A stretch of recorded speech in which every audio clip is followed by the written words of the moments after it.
എന്താ ഇത് സംഭവിച്ചു, എങ്ങനെ ഇത് സംഭവിച്ചു? എൻ്റെ പപ്പായ്ക്ക് പോലും അറിയത്തില്ല. എന്നിട്ട് എൻ്റെ പപ്പായെ ആ ഫെയ്ത്ത് ഹോമിൽ നിന്ന് എന്തുകൊണ്ട് ഇറക്കിയിട്ടു? എനിക്ക് വൈരാഗ്യമാണ്, എൻ്റെ ജീവിതത്തിൽ മൊത്തം വൈരാഗ്യമായിരുന്നു. അവിടെ നിന്ന് ഞാൻ വിവാഹം കഴിച്ചു. ഒരു നല്ല ജീവിതം ഉണ്ടാകാൻ വേണ്ടി ഗൾഫിൽ കടന്നുപോയി. 11 വർഷം വരാതിരുന്നു. ഞാൻ ഇടയ്ക്ക് എൻ്റെ സാക്ഷ്യം പറഞ്ഞിട്ടുണ്ട്. പക്ഷേ അന്ന് ഞാൻ ഗൾഫിൽ പോയ സമയത്ത് വലിയ പാപങ്ങളൊന്നും ഞാൻ ചെയ്തിട്ടില്ലെങ്കിലും പറ്റുന്ന പാപങ്ങളൊക്കെ ഞാൻ അവിടെ ചെയ്തു. കാരണം ഞാൻ ഒരു നിന്ദപാത്രമായിട്ടാണ് ജനിച്ചത്. കാരണം ഒരു പാസ്റ്ററുടെ ഭവനത്തിൽ ജനിക്കുന്ന ഒരു വ്യക്തി എപ്പോഴും നിന്ദിക്കപ്പെടുന്ന ഒരു വ്യക്തിയാണ്. വഴിയെ പോകുന്നതിന് വരെ തോണ്ടാൻ പറ്റുന്ന ഒരാളാണ് പാസ്റ്ററും പാസ്റ്ററുടെ മക്കളും. അത് ഞാൻ ശരിക്കും അത് അവിടെ എൻജോയ് ചെയ്തെന്ന് പറയും.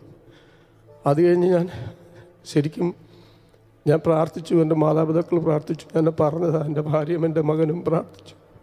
അവരുടെ പ്രാർത്ഥന കൊണ്ടാണ് ഞാൻ ഇന്നിവിടെ നിൽക്കുന്നത്.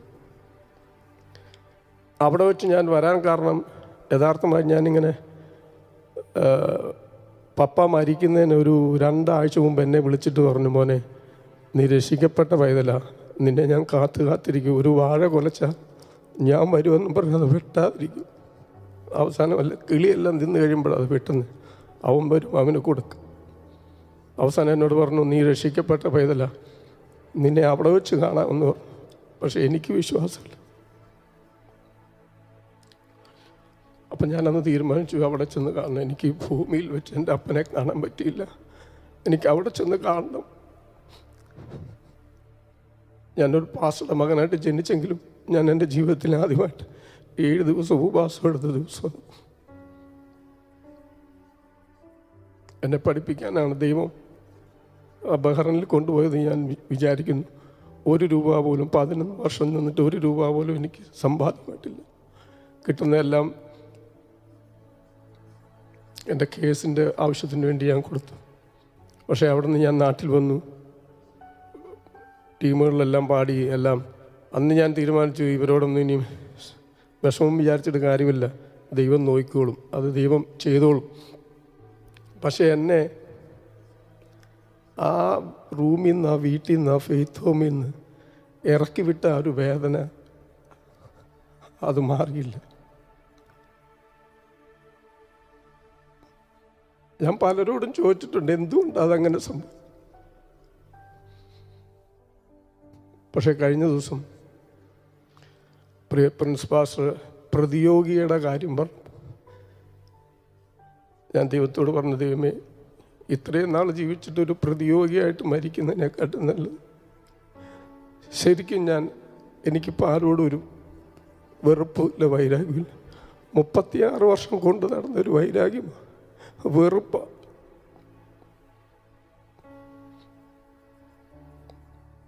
ആ പ്രസ്ഥാനത്തിൽ എനിക്ക് പേരൊന്നും പറയാൻ ആഗ്രഹിക്കുന്നില്ല. എൻ്റെ വൈരാഗ്യവും എൻ്റെ വിഷമവുമില്ല, ഞാൻ അവിടെ തീർത്തായിരുന്നു. പക്ഷേ ഒരു പ്രാർത്ഥിക്കുന്ന ആൾക്കാരും എന്നോട് പറഞ്ഞില്ല, നീ അങ്ങനത്തെ ഒരു അനുഭവത്തിലാണ് ഇവിടെ വന്നേക്കുന്നതെന്ന് പറഞ്ഞില്ല. അപ്പോഴും എനിക്ക് ചോദ്യം, എന്താണിത്, ഇവരെന്താണ് ഇങ്ങനെയൊക്കെ കാണിക്കുന്നത്? ഞാൻ തീരുമാനിച്ചു, യഥാർത്ഥമായി ജീവിക്കുവാണെങ്കിൽ യഥാർത്ഥമായി ദൈവത്തിന് വേണ്ടി ജീവിക്കുക. എൻ്റെ അപ്പൻ എന്നോട് പറഞ്ഞായിരുന്നു, നീ പാടിക്കൊണ്ടിരിക്കുന്ന സമയത്ത് നീ മരിക്കുവാണെങ്കിൽ അതാണ് എനിക്ക് ഏറ്റവും നല്ലത്. ഞാൻ അതിനു വേണ്ടിയായി ജീവിക്കും. ഞാൻ സംസാരിച്ചുകൊണ്ടിരിക്കുമ്പോൾ ഞാൻ ദൈവത്തിന് വേണ്ടി പാടിക്കൊണ്ടിരിക്കും, ഞാൻ മരിക്കും. അതാണ് എൻ്റെ ആഗ്രഹം. അല്ലാതെ എൻ്റെ ജീവിതം കൊണ്ട് ഒരാൾക്കൊരു പ്രയോജനം, ഒരു സന്തോഷം ആയില്ലെങ്കിൽ പിന്നെ അതുകൊണ്ട് ജീവിച്ചിട്ട് കാര്യമില്ല. ഞാൻ എപ്പോഴും പറയാറുണ്ട്, ഒരു നേരത്തെ ആഹാരത്തില്ലാതെ മാങ്ങ മാത്രം കഴിച്ചുകൊണ്ട് ഞാൻ സ്കൂളിൽ പോയിട്ടുണ്ട്. 1 മാസം ഒരു നേരം മാങ്ങ മാത്രം കഴിച്ചു. ഈ ഗൾഫിൽ പോകുന്നതിന് മുമ്പും ഞാൻ എപ്പോഴും പറയാറുണ്ട്, ഞാൻ ഏറ്റവും കൂടുതൽ സ്നേഹിക്കുകയും ബഹുമാനിക്കുകയും ചെയ്യുന്ന ഒരാളാണ് ഷാജി പോൾ എന്ന് പറയുന്നത്. ഞാൻ ഷാജി മോഹൻ എന്ന് വിളിക്കുന്നു. പ്രിയ പാസ്റ്ററിൻ്റെ ഉടുപ്പിട്ടുണ്ട് ഞാൻ കൺവെൻഷനിൽ പാടിയിട്ടുണ്ട്. കാരണം എനിക്ക് ഉടുപ്പില്ല.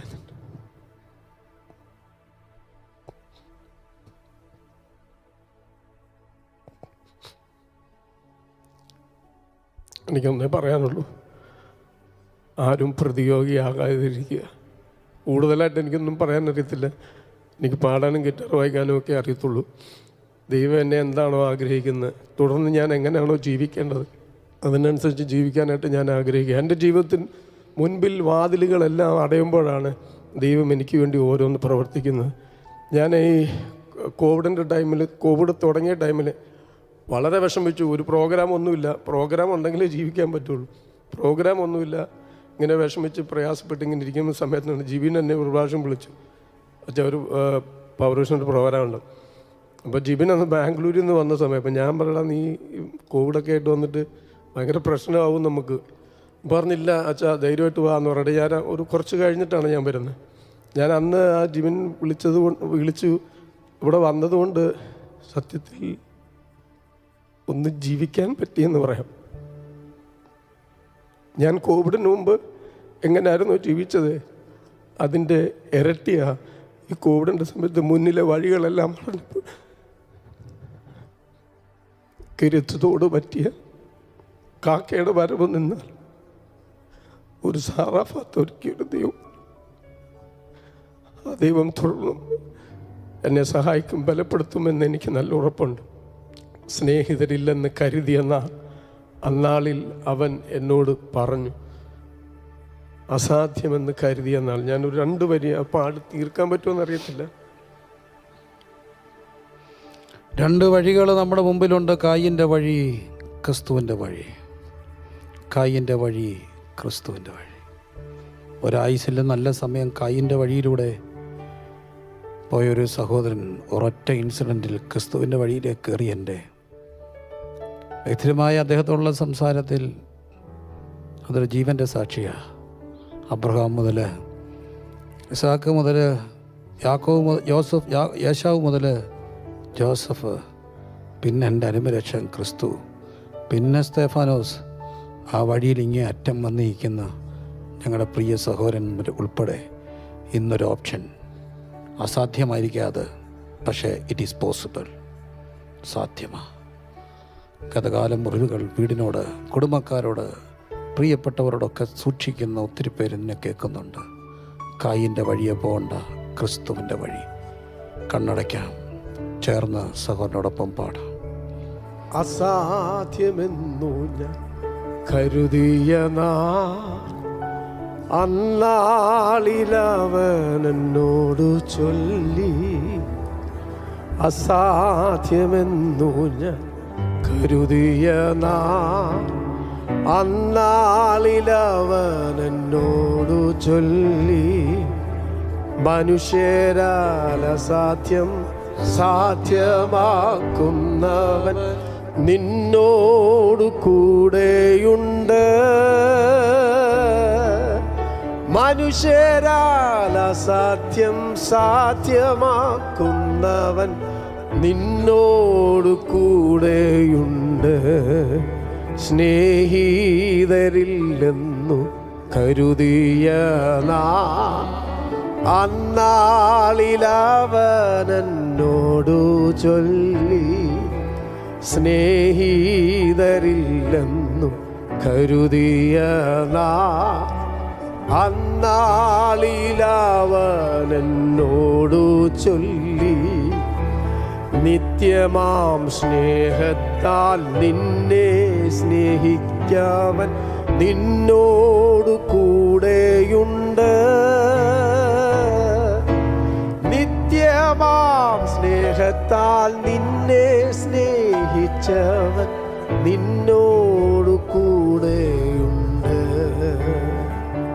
നിത്യമായി സ്നേഹത്താൽ നിന്നെ സ്നേഹിച്ചവൻ നിന്നോടു കൂടെയുണ്ട്. കായിൻ്റെ വഴി, ക്രിസ്തുവിൻ്റെ വഴി. കായിൻ്റെ വഴിയെ പോകണ്ട, ക്രിസ്തുവിൻ്റെ വഴിയെ പോകാൻ. അത് ക്ഷമയുടെ ഒരു പാത.